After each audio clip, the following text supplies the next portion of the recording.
사도행전을 지금 보았어요. 사도행전 1장부터 12장까지 봤고 13장 넘어가기 전에 로마서로 가서 로마서의 말씀을 살펴보려고 합니다.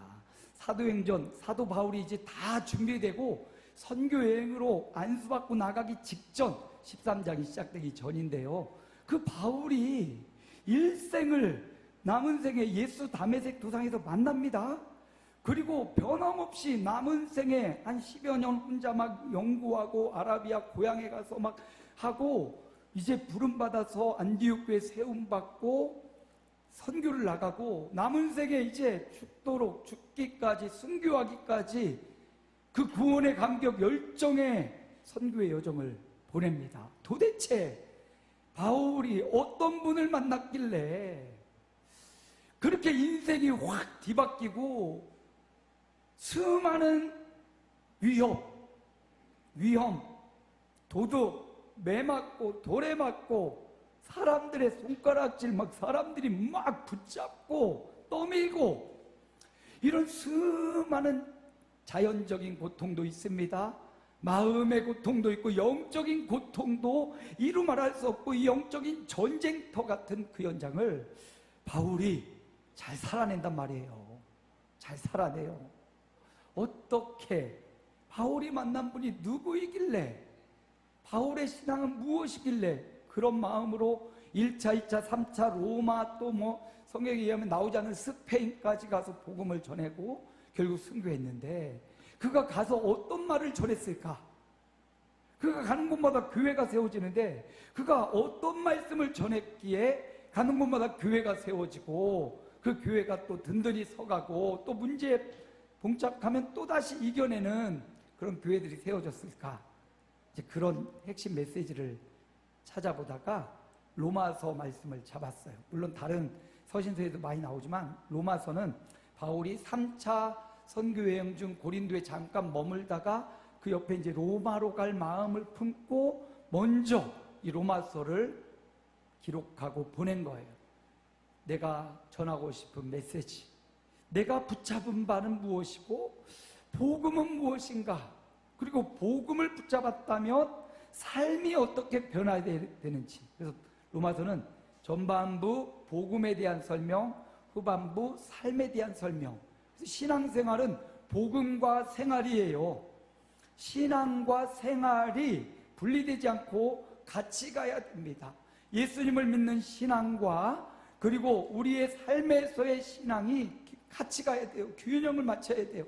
교회 안에서의 장로님의 모습과 직장 안에서의 장로님의 모습, 교회 안에서의 우리 권사님의 모습과 가정 안에서의 권사님의 모습, 똑같은 의식적인 예배의 현장과 삶의 예배의 현장이기 때문에 이 신앙과 생활이 같이 가야 된다는 거죠. 그래서 로마서를 통해서 바울이 가는 곳마다 전했던 복음이 뭐고 삶이 뭔지 이거를 배워보려고 합니다. 그러기 전에 이제 오늘은 맥주감사 주일이죠. 예, 맥주감사 주일이라 우리 여전도에서 맛있는 밥을 지금 하고 있어요. 그래서 배가 좀 고파오는데, 예, 맥주감사 하나님이 절기를 명령하셔요. 이 절기 명령은 저는 세 가지 의미가 있다고 봐요. 첫째는요, 예배 명령입니다. 따라합니다. 예배 명령이다. 절기를, 세 번의 절기를 지키라고 하는 명령은요, 세 번의 절기를 중심으로 세 번만 지키는 게 아니라 12번, 52번, 365일 매일 예배의 삶을 명령하시는 거예요. 이렇게 우리가 드리는 의식적인 11시 예배, 오후 예배, 이런 예배의 명령과 동시에 삶이 예배해야 된다라는 예배 명령이에요. 그래서 하나님이 절기를 어떻게 지키냐? 내 앞에 보일지니라, 대면하라, 이렇게 말하고 있어요. 정말 어쩔 수 없어서 지금도 병상에서 영상 예배를 드리는 분들이 계셔요. 그렇게 해야 됩니다. 어쩔 수 없으니까. 그러나 될 수 있으면 어떻게 하라고? 대면하라. 누구를? 목사님을? 아니, 하나님을 대면하는 예배. 물론 목사님과 함께 성도들과 함께 공동체를 지키며 예배해야 되는데 대면해. 나를 만나라. 어떻게 해요? 세 번의 절기, 12번의 월상 52번을 중심으로 365일 우리는 하나님을 만나는 예배의 삶을 명령받고 있어요. 예배 명령. 두 번째는요, 감사 명령이 절기는. 날마다 감사, 범사에 감사. 신앙생활은요, 감사를 깨닫는 거예요. 하나님이 주관하시고 하나님이 이끄신다는 것을 믿으면 감사가 나올 수밖에 없어요. 우리가 찬양했지 않아요? 세상 모든 풍파 너를 흔들어. 우리 마음이 약한 마음, 낙심하게 될 그럴 때 어떻게 하라고요? 내려주신 주의 복을 세어라. 주의 크신 복을 내가 알리라. 받은 후렴구 다시 같이 해볼까요? 받은 복을 세어 보아 크신 복을 내가 알리라. 크신 복을 내가 받은 복을 세어 보아라. 받은 복을 세어 보아 주의 크신 복을 내가 알리라. 복을 내가 알리라. 복을 헤아려 보면 지난 6개월 하나님이 우리에게 베푸신 축복과 은혜가 많아요. 물론 어렵고 힘든 일도 많았지만 그거 자꾸 생각하면 우리 더 바닥으로 떨어지거든요. 오히려 주님은 말씀하셔요. 받은 복을 헤아려 보면서 주의 크신 복을 알면 어떻게 합니까? 감사하죠. 그래서 절기는요, 감사의 명령이에요. 매사에 예배 때마다, 눈 뜰 때마다, 눈 감을 때마다 절기를 통해서 감사를 명령하고 있어요.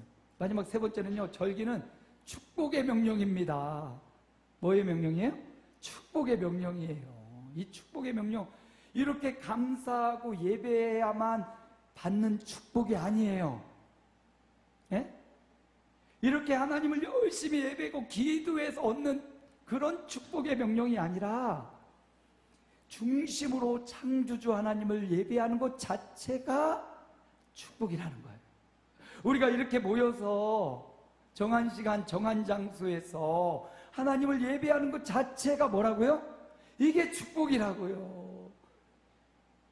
감사드리는 것 자체가 축복이라고요. 우리가 감사를 깨달을 수 있는 것 자체가 이게 축복이에요. 그래서 우리가 예배에서 감사해서 얻어들인 축복은 있어요. 분명히 있어요. 그런데 하나님은 말씀하시기 이 절기를 통해서 너희가 이렇게 나와서 하나님 앞에 예배하고 감사하는 것 자체가 축복인 줄 알아라. 이게 축복이다 하면서 그 복을 누리게 하시는 겁니다. 절기를 통해서 절기뿐만 아니라 3번, 12번, 52번, 365일 감사, 예배, 축복, 하나님의 그 명령에 참여하는, 동참하는 우리 성도들 다 되시기를 축복합니다. 자, 오늘 본문으로 돌아와 봅니다. 오늘 본문이 굉장히 7절밖에 안 봤지만 굉장히 바울의 서론에 거의 결론 같은 말씀을 딱 주고 있거든요. 그래서 너무 중요해요. 오늘 말씀으로 돌아와서 로마서, 아무것도 여러분 집중하지 말고 말씀에 집중하면 좋겠어요. 저도 아니고 여기 분위기도 아니고 막 덥고 춥고 더우면 가서 온풍기 켜고 추우면 냉방 하면서 뭐에 집중하자? 말씀에 집중하자. 말씀에 집중하자. 오늘 말씀 봅시다. 1절 말씀이에요. 자, 함께 읽어봅니다.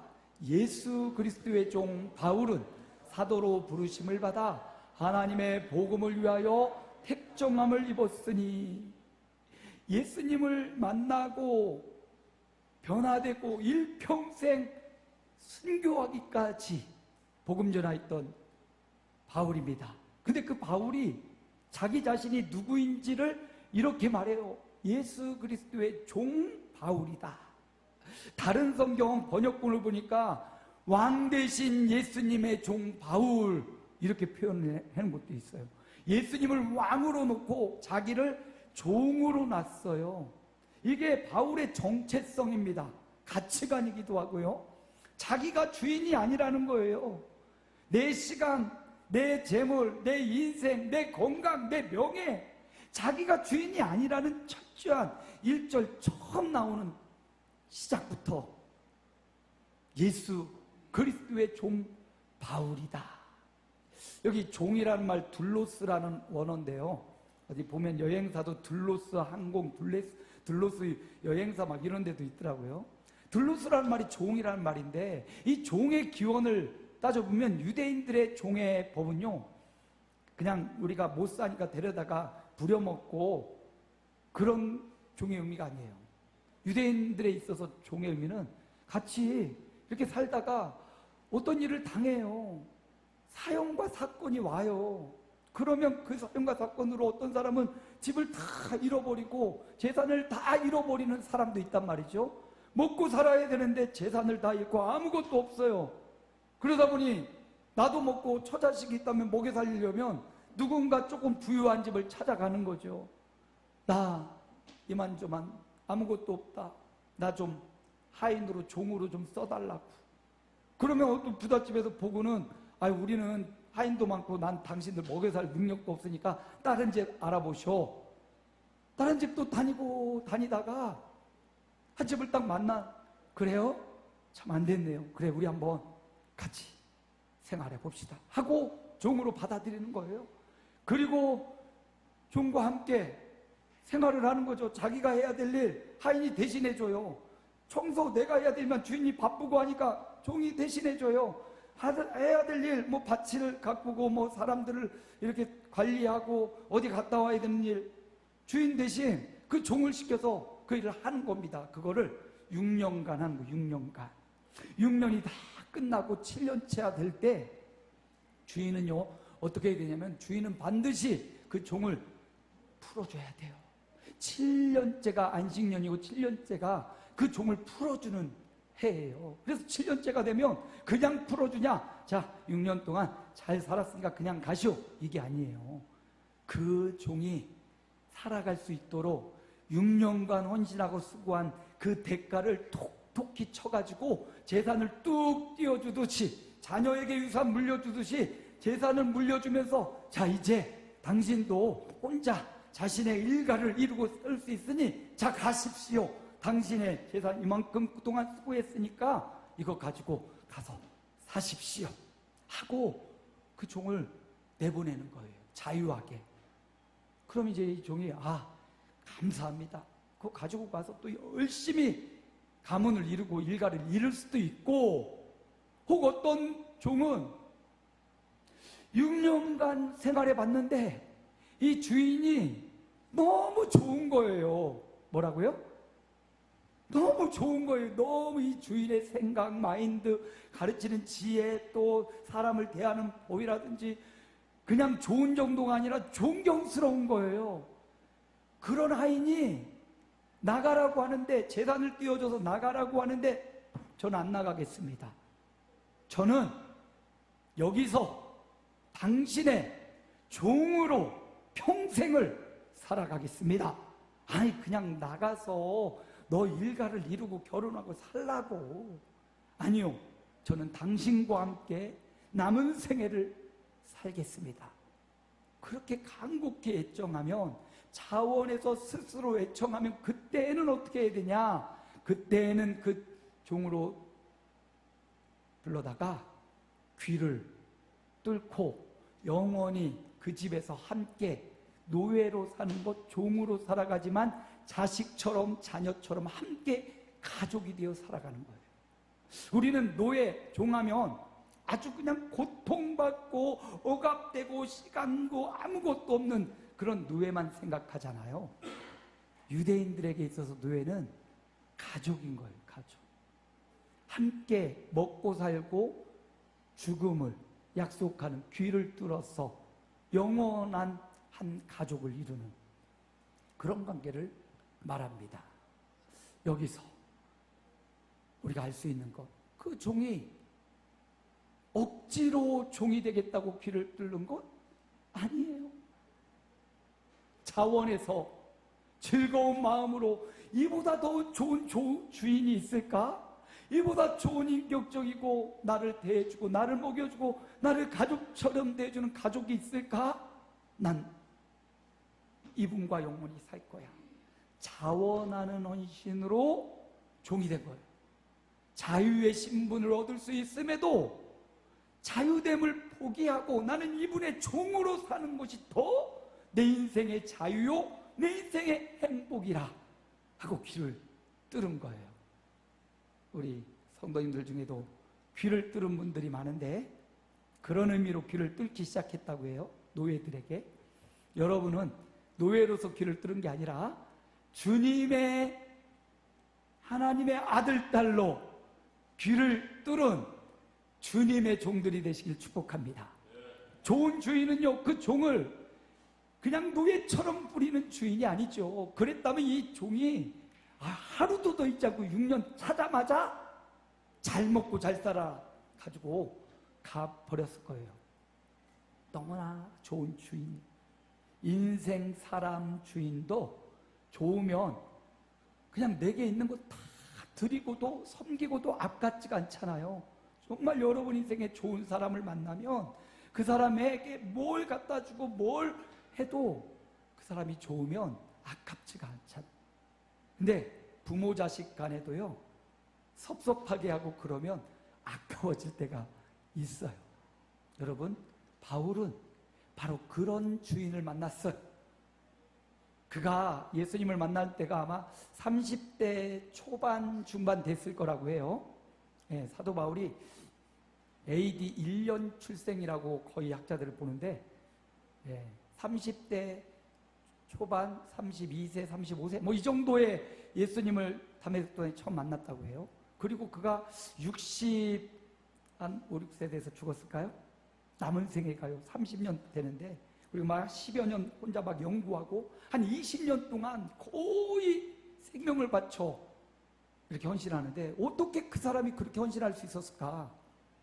그가 진짜 인생의 주인이신 예수님을 만났기 때문이에요.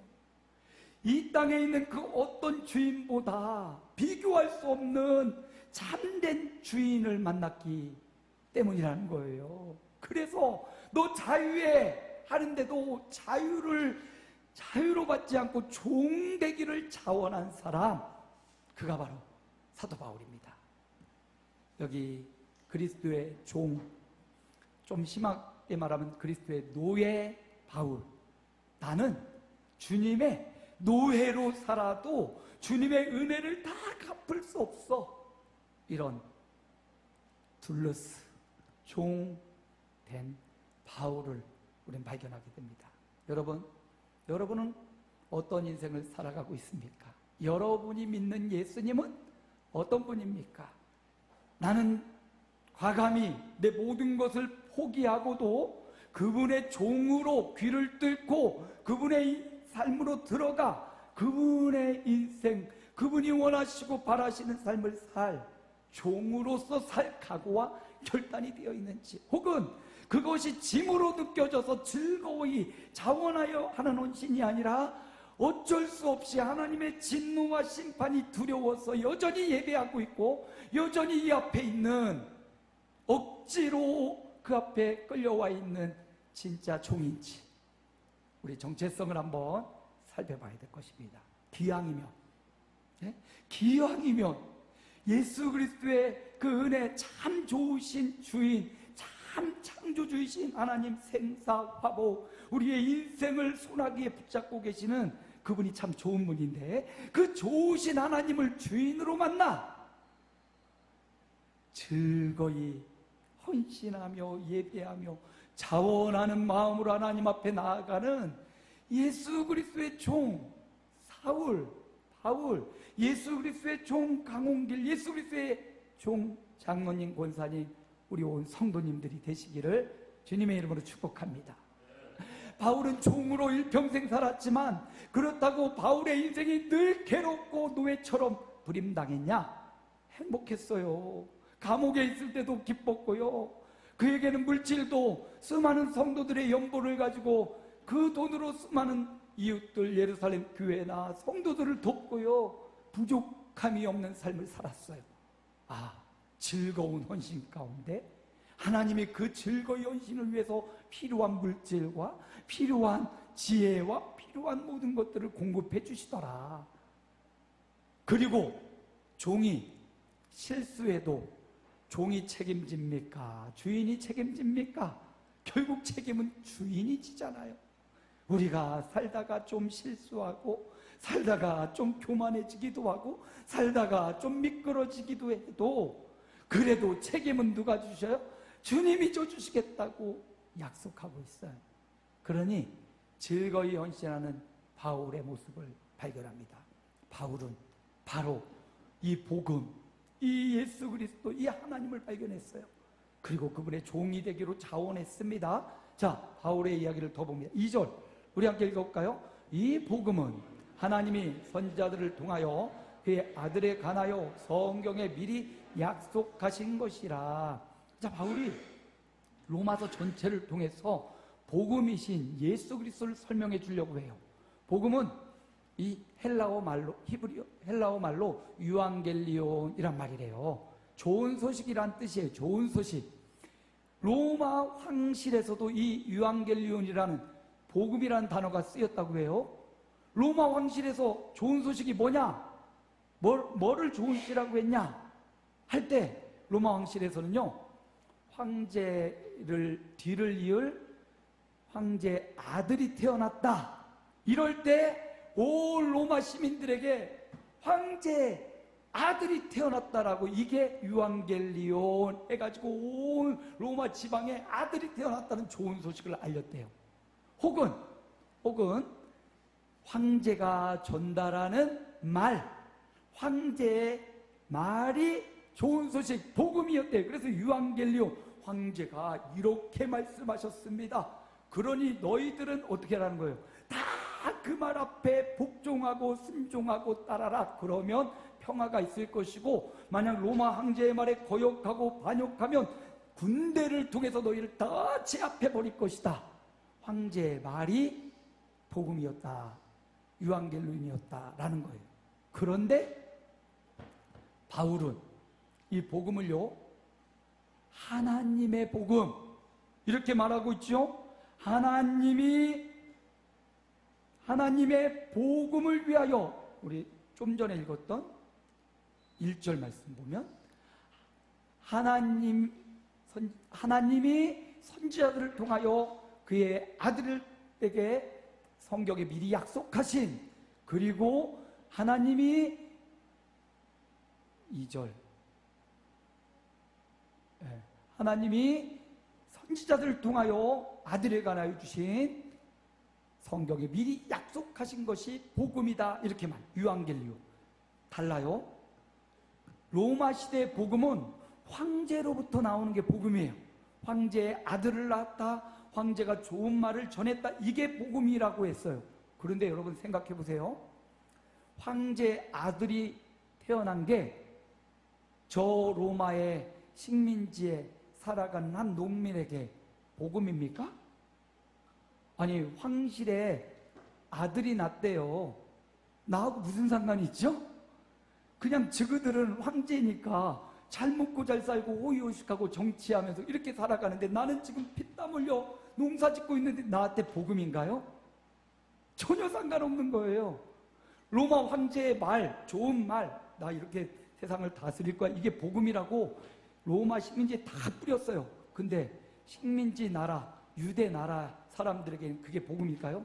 로마, 너희 꼼짝하지 마. 내 말대로 안 들으면, 내 말을 잘 들으면 평화를 유지해 줄게. 내 말 안 들으면 군대를 갖다가 너희 다 죽일 거야. 이게 복음입니까? 이건 로마 황제의 복음인 거예요. 로마 황제를 위한 복음. 그런데 바울이 설명하는 이 복음, 하나님의 복음은요, 모든 사람에게 적용되는, 저기 논에서 풀을 뽑고 있는 한 농부, 저기 짐승들을 먹이며 젖을 짜고 있는 목축업을 하고 있는 한 사람, 저기 회사를 경영하며 회사에서 생산을 해서 물품을 세상에 판매하고 있는 생산자, 사장님. 복음은 빈부격차를 막론하고 모든 사람에게 유익해야 복음이거든요. 그래서 바울은 말합니다.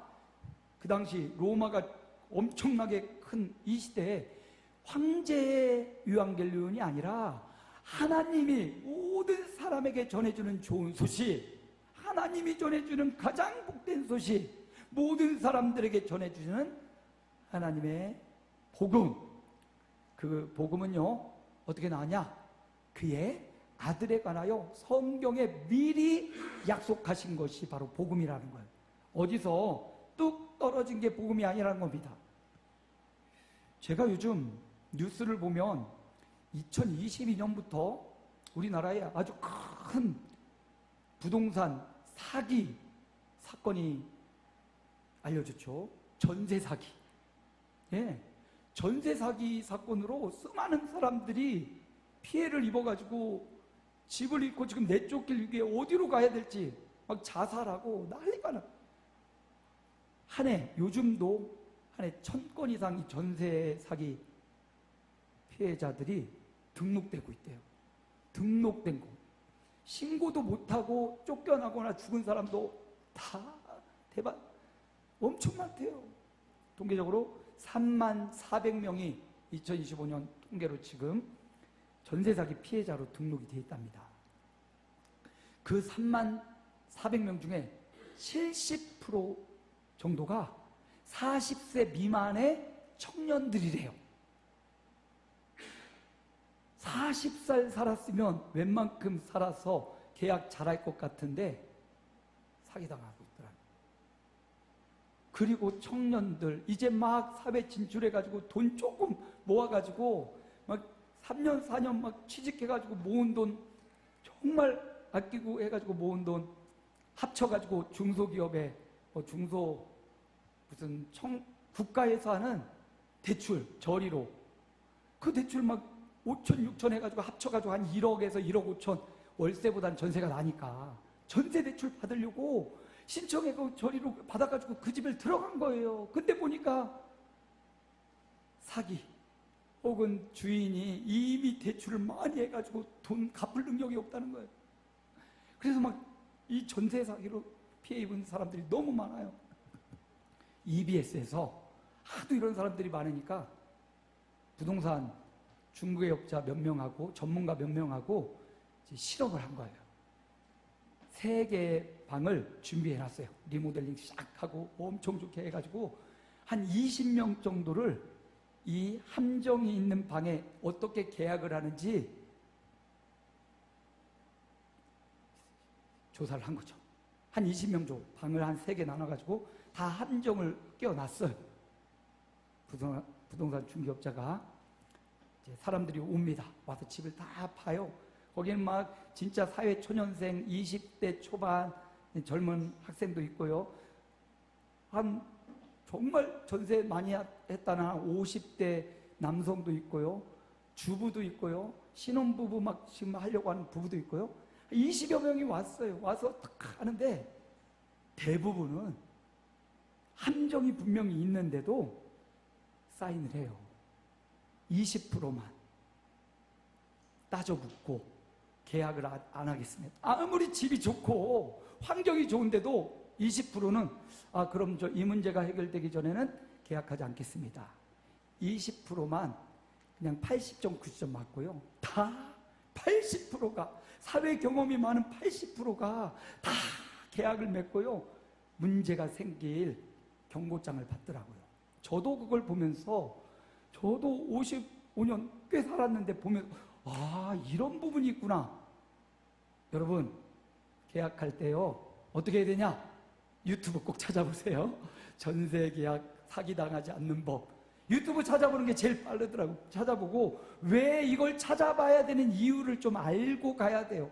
저는 그 계약자 중에 한 사람 어머니와 딸이 온 그 가정이 굉장히 인상 깊었어요. 어머니와 딸이 왔는데 집이 정말 좋다 막 하고는 계약하러 딱 갔는데 엄마가 계약합시다 하니까 엄마가 그런데요 하면서 엄마가 다 하나하나 점검을 해주는 거예요. 이런 엄마. 그 딸이요 나 진짜 엄마 잘 만났네 이러더라고요. 이런 엄마 이런 아빠가 돼야겠구나 라는 생각을 해봤어요. 엄마가 꼼꼼히 법적인 요소를 따지더라고요. 그가 일평생 모아서 벌어들인 1억 5천을 순간 그 부동산 중개업자가 잘생기고 신뢰가 간다는 그 한마디 그거 듣고 그냥 사인하면 1억 5천 날라갑니다. 평생 버는 돈 날라가고 쫓겨납니다. 그러니까 엄마가 하나하나 조목조목 등기부 등본부터 해가지고, 그리고 주택, 등기부 등본, 건물, 건축물 대장, 그걸 다 꼼꼼히 보면서 근저당은 설정되어 있는지, 근저당 비용이 얼마나 많은지 적은지, 혹은 이 건물이 불법으로 건축된 그 건축은 아닌지, 그리고 이분 주인이 세금은 잘 냈는지, 이게 다 중요하더라고요. 그걸 다 떼어보고 최종적으로 저는 계약 못합니다 이러더라고요. 아, 좋은 엄마구나. 여러분, 여러분의 자녀들도 여러분의 삶에 전세 계약할 일도 있는데, 매매하는 건 조금 다를 수 있는데 전세 계약은 굉장히 위험할 수 있더라고요. 우린 전세가 굉장히 안전하다고 생각해서, 그건 또 돌려받는 돈이니까 그렇다고 생각하는데 굉장히 위험할 수 있더라고요. 잘 알아봐야 된다는 사실. 왜 그렇습니까? 계약 당사자가 문제가 생길 수 있기 때문이에요. 나는 정직하려고 했는데 그 주인도 어떤 사건과 사고를 만나고 자기도 빚을 대출을 내서 못 갚는 경우가 생길 수 있어요. 아무리 꼼꼼히 따져도 주인이 그걸 이렇게 내줄 수 없는 상황이 오기도 해요. 주인이 문제, 계약 당사자가 문제가 생길 수 있단 말이에요. 근데 오늘 바울은요 이렇게 말합니다. 내가 빠지고 내가 이렇게 헌신하고 내가 즐거이 헌신하는 것은 바로 그 계약 당사자가 누구라고요? 하나님이라고요.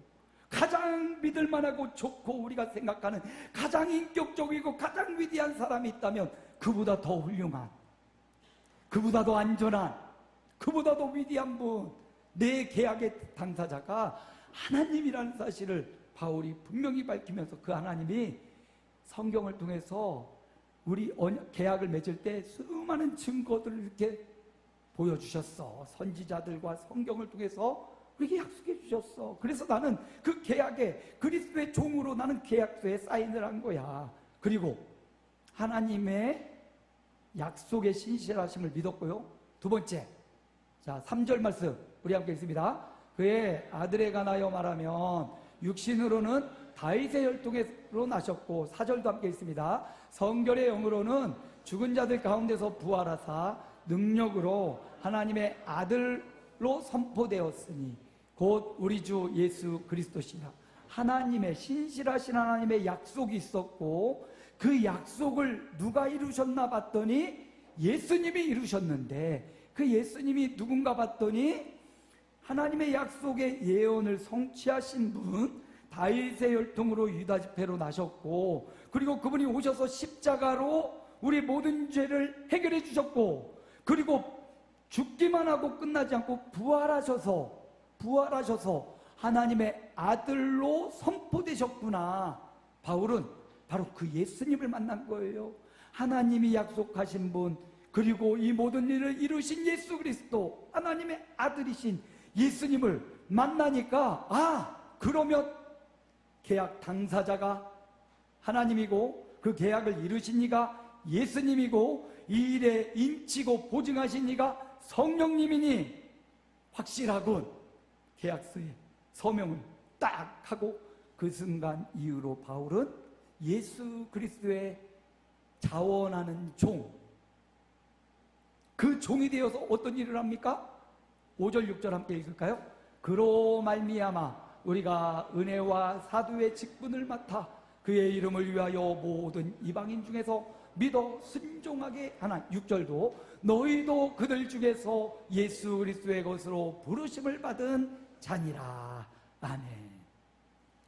바울은 그가 전한 복음은 하나님이 약속하셨고 예수님이 이루셨고 성령님이 우리 가운데 임하셔서 우리에게 증언하게 하시는 확실하고도 안전하고도 위대하고도 나도 복되고 받는 사람도 복되는 모든 사람에게 복음인, 로마인에게만 복음이 아니고요, 누구라도 예수 믿으면 이 은혜의 계약에 체결되는 이 가장 좋은 소식에 그 안에 들어가는 모든 사람을 위한 복음. 그래서 바울이 그 복음에 사인을 했어요. 그리고 자원하여 예수 그리스도의 노예, 예수 그리스도의 종 삶으로 일평생 바쳐졌습니다. 바울만 그 개혁사가 뒤밀어졌냐? 아닙니다. 목사인 저에게도, 이 자리에 있는 모든 여러분에게도 지금 계약서가 뒤밀어졌어요. 천국의 입성 계약서예요. 그 계약서를 보니까 하나님이 널 사랑해, 하나님이 널 사랑하는 약속의 증거가 언약이 있어. 예수님이 이 일을 너를 위해 죽어주시고 부활하신 예수님이 다 이루셨어. 성령님이 너와 예수 믿는 순간 함께 하셔. 서명할래? 서명 계약서를 내밀고 있습니다. 어떻게 하시겠습니까? 서명하시겠습니까? 아니면 계약 파기하시겠습니까? 좋으신 하나님이 저와 여러분을 향하여 계약을 내밀고 있습니다. 사도 바울은 세 가지를 신뢰했어요. 첫째, 함께 있습니다. 하나님의 약속을 신뢰했습니다. 두 번째, 예수님의 십자가와 부활을 믿었어요. 세 번째, 성령님의 인도하시고 증인으로 살기를 다짐하고 계약서에 서명을 했습니다. 결코 손해보지 않는 계약서. 하나님이 저와 여러분을 내서도 계약서를 내밀고 있어요. 좋은 직장, 좋은 사업장에 가도 이 계약서가 있어야만, 서명해야만 내 것이 되든지 그 직장의 직원이 됩니다. 예수 그리스도의 종으로 계약서에 서명하라고 주님이 뒤밀고 있습니다. 여러분, 그 계약서 한 주간 또 다 읽어보시고 이미 서명을 했다면 다시 한번 계약에 내가 어떻게 계약했지? 다시 한번 들여다보는 것도 중요해요. 다시 한번 들여다보면서 예수 그리스도의 종으로서의 바울과 같은 남은 세계를 살아가시기를 주님의 이름으로 축원합니다.